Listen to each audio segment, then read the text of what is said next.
Welcome back to Final Fantasy V. Last time, we traveled the world.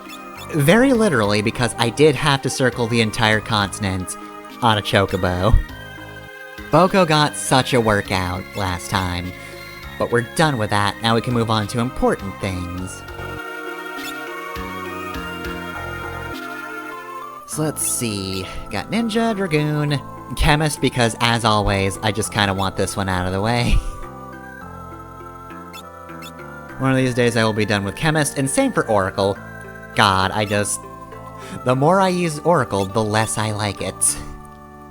But it does have ABP up, so I want that.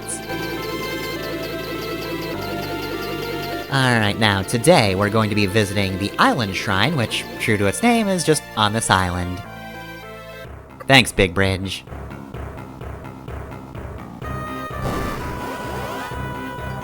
Alright, and now we have the gargoyles again. Same gimmick as last time, you have to kill them about the same time, or one of them will revive. Only this time, I'm really not playing with a great team to do that sort of thing. I feel like nobody but Lenna's particularly optimized for what I need to be doing to these guys. Cause, look, Ninja, not good with magic.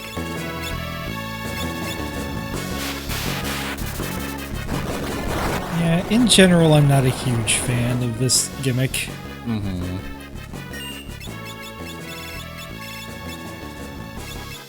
I think it's okay if they don't revive with full health, but these guys revive with full health, right? I don't think they do. Okay. Fairly certain they don't. Just don't know what percentage of health they come back with. Okay, weirdly enough, Dragoon actually not terrible with magic, that did decent damage. But yeah, Chemist also isn't horrible at actually, it might not be that good at magic. But it's certainly no Summoner. Ignoring the GBA classes, Summoner is like one of the best magic classes, just in terms of sheer number. Alright, the time limit has started. Oh yeah, no, I checked my, thing, and nope, -4 magic. Chemist does suck with magic. So yeah, very not well-optimized team. And the timer has started again.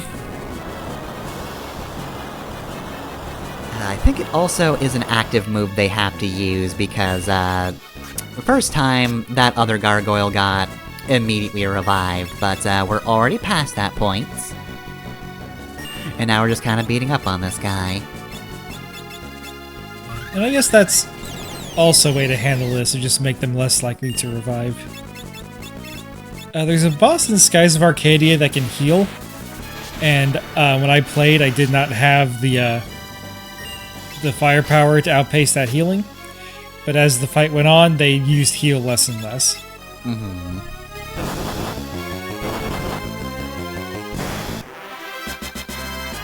There we go. Gargoyle's dead again. Alright, so what do we got for Island Shrine? Oh, we tear a page out of the book. Don't need this anymore.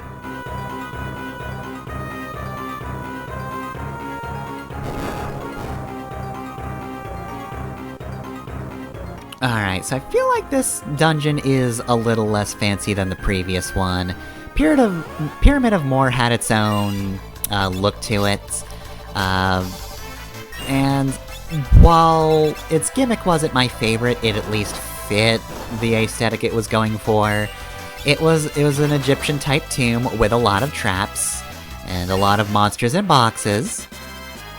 But this one is made up of a tile set we've seen before, so it doesn't stand out that much. Hello, Tot Avis. Oh man, if this is the Todd, imagine how big the grown-ups are.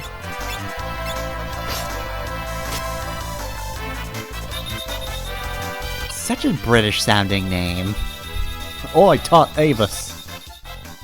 Alright, the future brings a hurricane.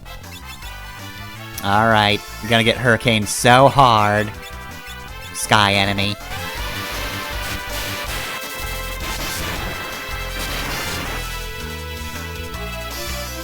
Alright, Hurricane, here we go.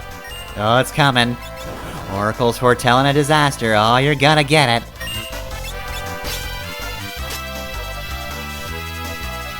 I'm also gonna punch you a few times.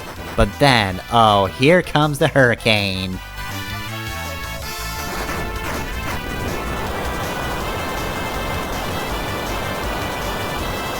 Heals him because he's a sky enemy and that was a wind attack. God fucking damn it, Oracle. But hey, that was a lot of damage it would have done. Yeah, that would have been great if it actually worked. I mean, the spell finally worked. It finally did what it was supposed to do. It's just... you got fucked over by the weakness mechanic. And you know, that's one I disagree with as well. Fucking throw a bird into a hurricane. That bird does not get better. That bird does not improve. That bird's day is fucked. It does sound like a fucking programming error in Dwarf Fortress. Birds that get caught in a tornado fly so much that they get too powerful.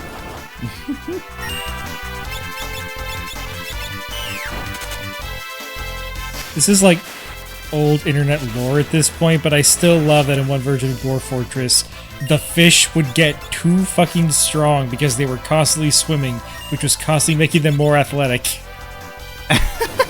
So dwarves would just get too close to a river, and then like 5 fish would jump up and tear them to pieces.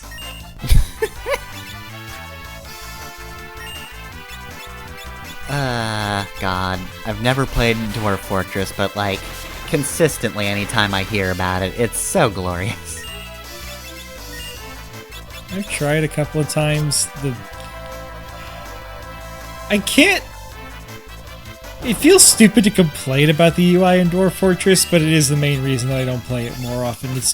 It just feels like I'm learning a second job.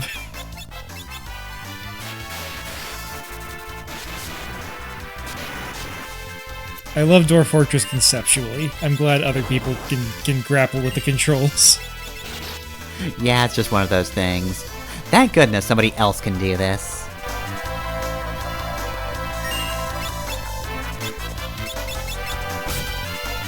So this guy's still alive.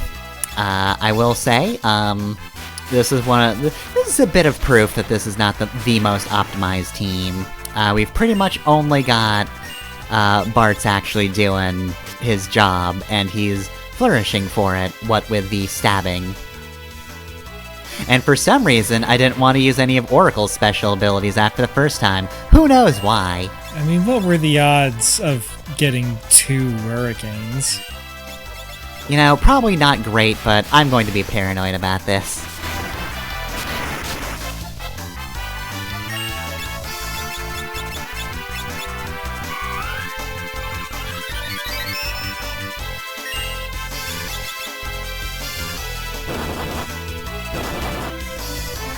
Yeah, I feel like you've been doing decent damage, so I don't know why this guy is just refusing to go down. Part of it is, some inaccuracy from Holy Lance, which is too bad. But yeah, this guy is kind of a bastard. He is a solo enemy that actually takes some effort to take down. But yeah, since half the team is kinda so-so and actually damaging, it did take a hot minute. It is worth 7 ABP though, that's decent for one enemy. I could probably get more faster if I were to do some fights with the object to arts, but you know, I'm not grinding right now, so I guess that's decent. So yeah, this is pretty much the biggest gimmick of the dungeon, and I say that only because, like, it's kind of memorable. It's distinct, I guess, is the best way to put it. It is a distinct gimmick. Oh no, Executor! Ah, jeez, he's gonna execute us. Get his ass! Ass gotten.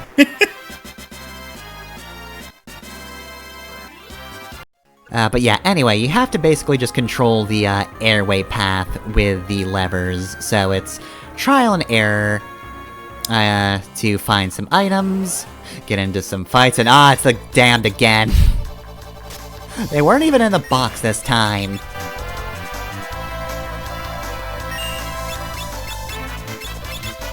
But yeah, other than that though, the dungeon doesn't really have much going for it that really makes it distinct, so... Anyway though, since the dungeon itself isn't too distinct, one of the topics I wanted to bring up is my choice for classes for each character. So, you can more or less do whatever you want with characters and it doesn't matter too much. There's some min-maxing, but like, I don't care.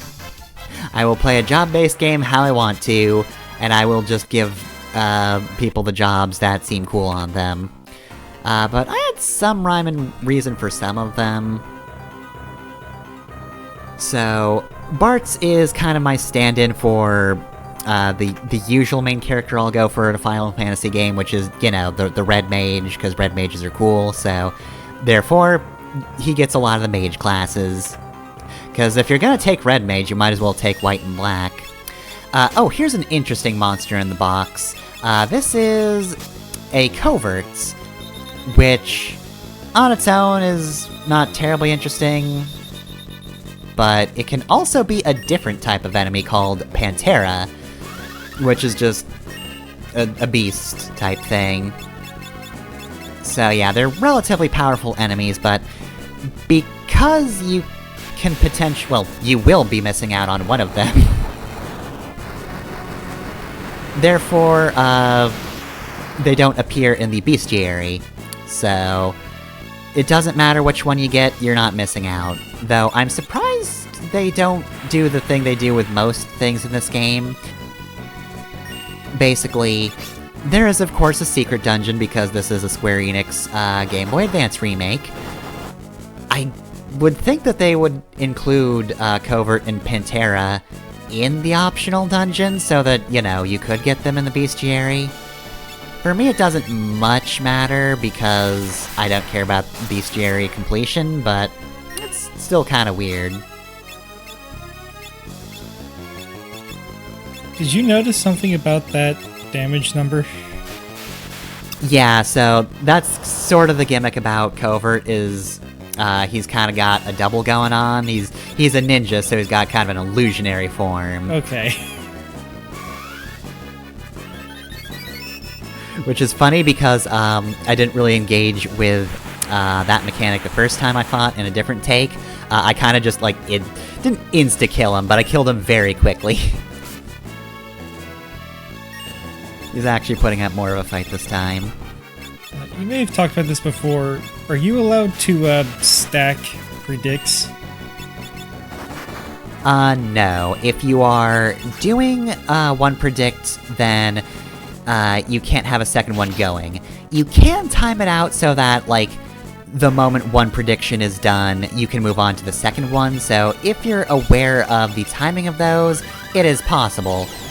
Not advisable due to how predict works, but you can do it like that at least.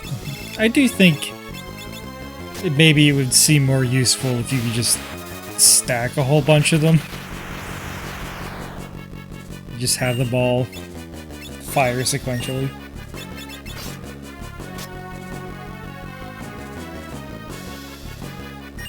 Alright, so, that being said though, yeah, so, oh, that's far enough.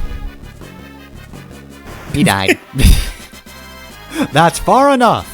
You've killed me, please don't desecrate my body any further, goodbye.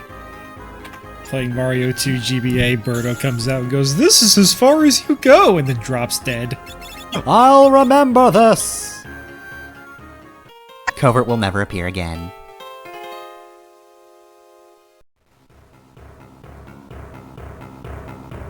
But, yeah.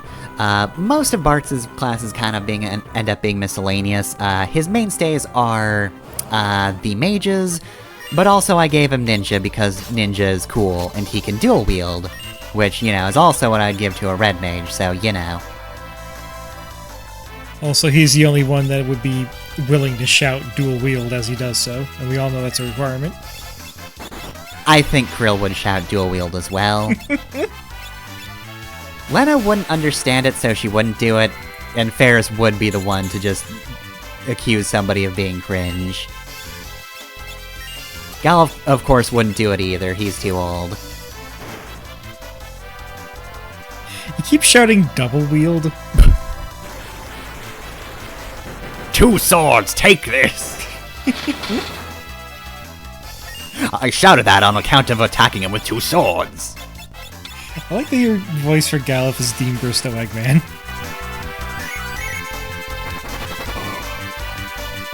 Oh, well, that didn't go well for that guy. I have been using the magic lamp to show it off a bit, just the descending order of the summons. But yeah, other than that, yeah, kind of miscellaneous on Bartz. Here's a mecha head, I think it can also be a prototype. Last time I did go over the fact that Ferris is a summoner mainly because of the Sildra scene. It is most fitting of all for her to have Sildra. So, that's why she gets that. Otherwise, Cannoneer fits very well with her being a pirate, as does Thief. Beastmaster sort of is a similar thing to Summoner, it's just, you know, more of a physical thing rather than a magical thing. But it's a similar wheelhouse. And then, yeah, Chemist is another filler class. That's just, I'm giving you this just because. Oh wow, yeah, I forgot about that. You can't use Jump against Mecha Head because he shoots a missile at you, so, whoops.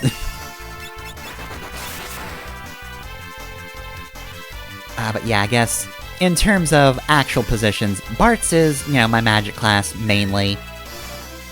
Ferris is sort of my technical, I guess. She's got Thief, she's got Beastmaster, she's got a lot of weird tricks up her sleeves.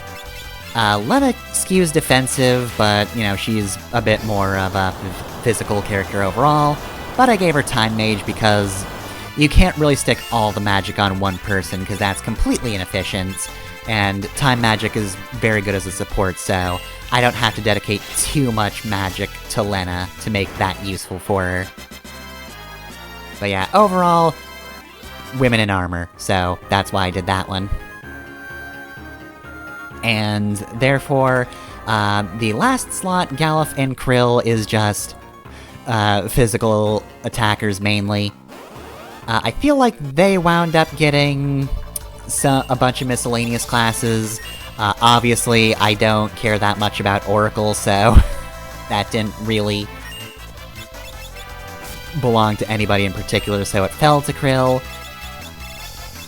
I mean, Krile's not really looking for a way to use unholy magics to revive her grandfather, so Necromancer isn't really fitting either, but I guess she got that too. Lenna got Gladiator, even though that's more physical than defensive, but look, Krile gets Berserker, so that's pretty good damage. It's just not particularly usable. I'm too distracted by this guy's name. Oisuara. Sure. I preferred it when you were just called Imp. So the first half of that name is a play on oiseau, which is the French word for bird. Yes, it's pronounced like that, even though none of the letters should be pronounced like that.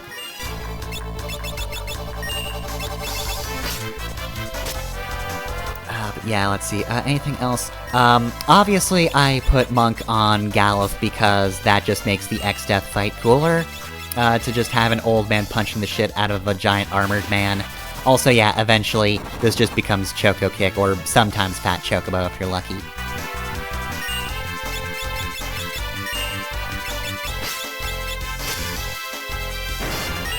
And yeah, that's a good damage-dealing class, so that is just a very fitting thing for that particular role. And I mean, it does give them access to barehanded, which is very strong. And as it turns out, is an incredible combination for Dancer. Dancer's not my favorite class, but god, Swords Dance is amazing, and it's only gotten better with the Lamia Tiara, because now that just means I can usually get Swords Dance.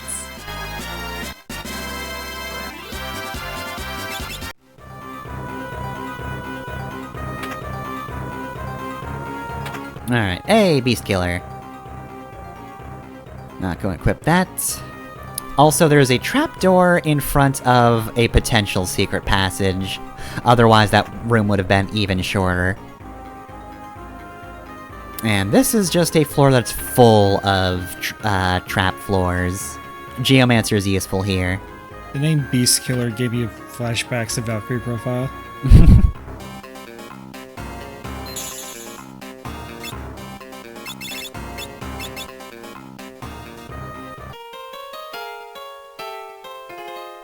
I just think of the lance from Fire Emblem, honestly. That's my first go-to. Alright, so 7th floor, we've got the fancy music. We get interrupted by a fight, and then... it's this guy.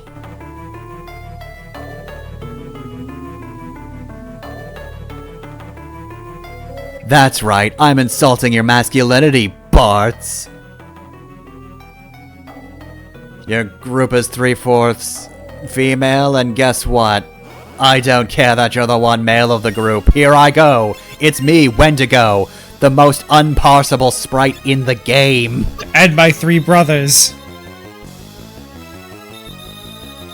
Alright, so... Wendigo is... really not a great fight. So... you're gonna want to get that if you are running a blue mage.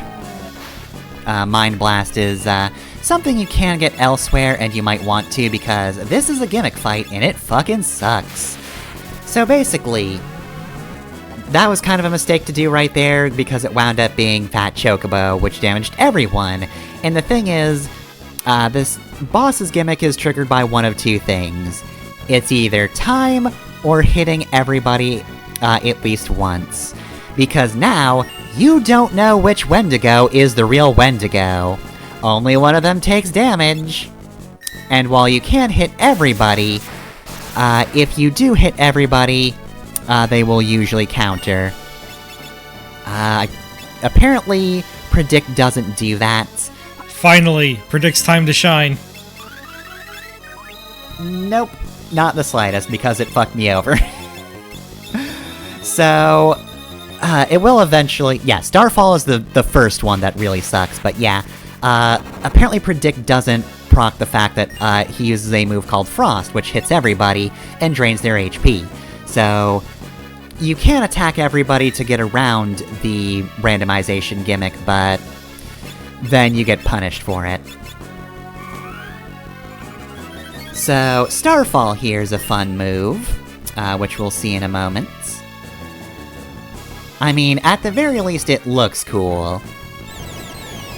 It's like an extended meteor.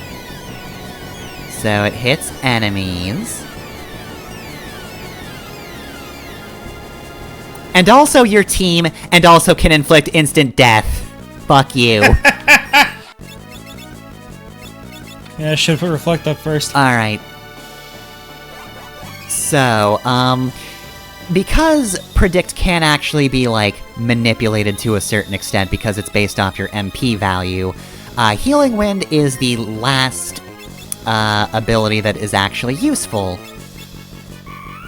Because, in this instance, without using any sort of, like, MP recovery or somehow otherwise draining my MP, after this I would get the move Pestilence, which deals damage to the party.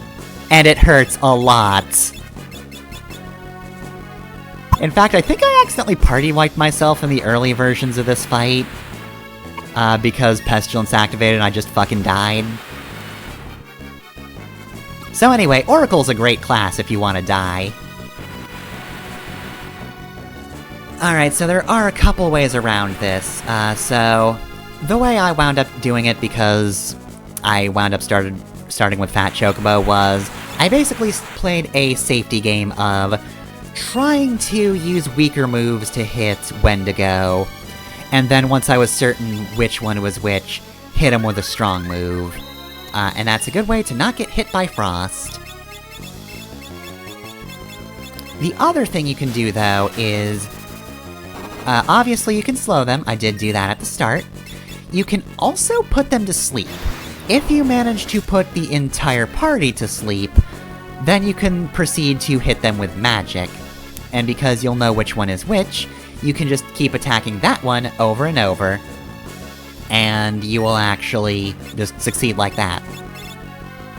It is the safest strat, though the problem, of course, is it's hard enough getting Wendigo to attack specifically Bartz with Mind Blast, so I didn't also want to add in the element of, can I actually get these fuckers to sleep in time?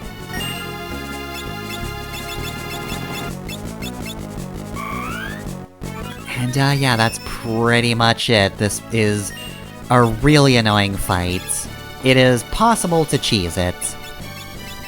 Again, you can learn Mind Blast elsewhere if you want, and you might want to because this is a tedious fight, so it's really better to just put them all to sleep, just start attacking the one that is asleep and can take damage, because he won't move after that.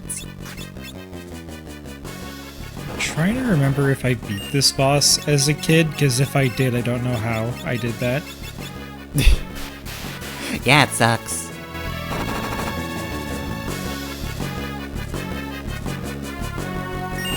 Oh yeah, I said earlier, this is an incredibly unparsable sprite. I don't know, when I look at this guy, I just see like a weird, like, slug, like antennae on a face. He's really supposed to look more like an Oni of some sort, kinda, you know, more of a demon. Those are supposed to be horns, yeah. This is one of the few instances where I actually look at, like, the remaster that gives enemies a smoother sprite, and I think, yeah, no, I actually prefer that. Because I can actually tell what this man is. I feel like I can parse the sprite just fine, I just don't know what it has to do with the Wendigo. Oh yeah, absolutely. No matter what, that's not an actual Wendigo. We've been through this. Sometimes they just take a name and put it on an enemy, whether it's fitting or not.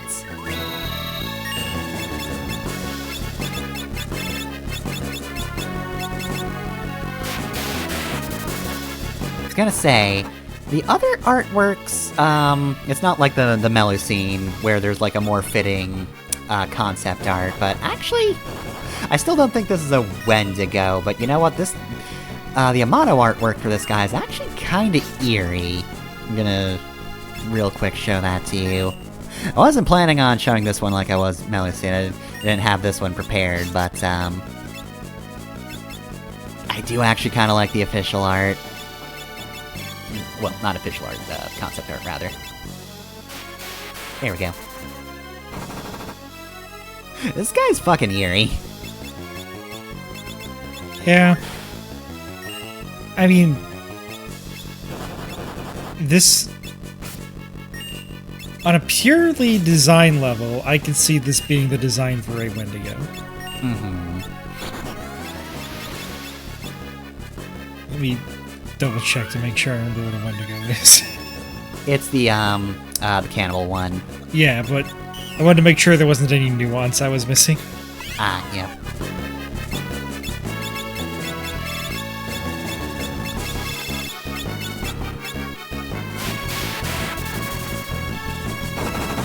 But yeah, the thing I was going to mention, I guess the Algonquin tribe doesn't exist in this universe. They can just use the word Wendigo for whatever they want. There's no reason for this world to have a real Wendigo, so this is what a Wendigo is. Also, apparently the Japanese monster's name is Stalker. Okay, well that's our fault then. Yep, that's on the US.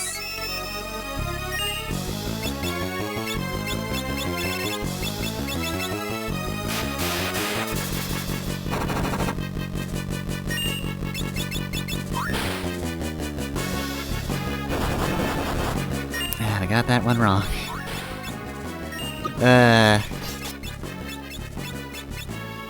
Gotta be that one then. So yeah, I don't like this fight. This one sucks.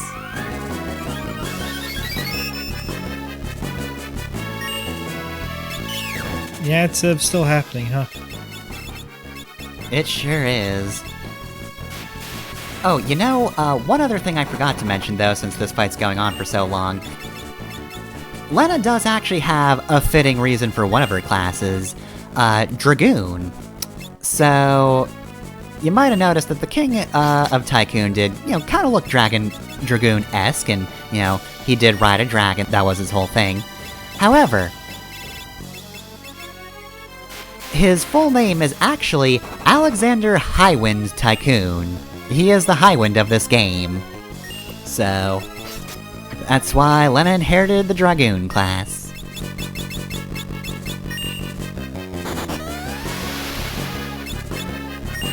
That's why she's currently jumping. I forgot that Highwind was a recurring name. Mm-hmm. And thank God that jump ended it. And then you get to watch each one of these die, and I had to kick this one before he melted too.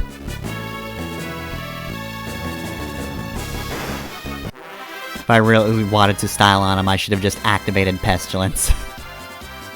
Third Mind Blast! Alright, now we can act like the Mind Flayers and just blow somebody's brain up. The second tablets!